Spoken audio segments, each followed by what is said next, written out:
பிரியாணி மணக்கு மருகா. நெருப்பு பிரியாணி மணக்கு சுப்பிரிக்கி. உங்களுக்கு பிரியாணி எப்படின்னு சொல்லி செம்ம பிரியாணி. இது மாதிரி ஒரு பிரியாணி எவன் ஆக்கலும், எவனுக்கு எனக்கு இப்படி ஒரு பிரியாணி ஆக்கல மனுஷனுக்கு. இது மனுஷனாப்பட்ட ஆக்குற பிரியாணி இல்லை. பிரியாணி என்னென்ன இருக்குன்னு பார்ப்போம்.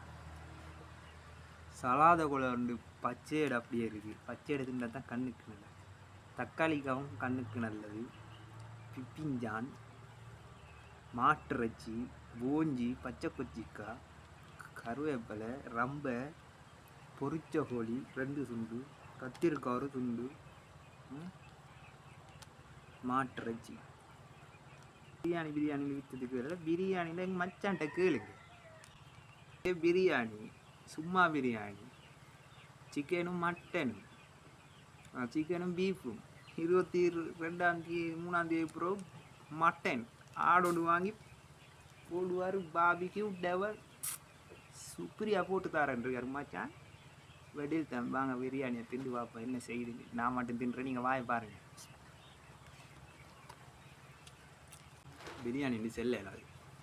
இது வந்து கந்திரிச்சோறு லெவலுக்கு இருக்குது. மசாலா அது சூப்பரியாக இருக்குது. வெந்தயமெல்லாம் போட்டு சும்மா கந்திரிச்சோறுற மனம் தான் வருது.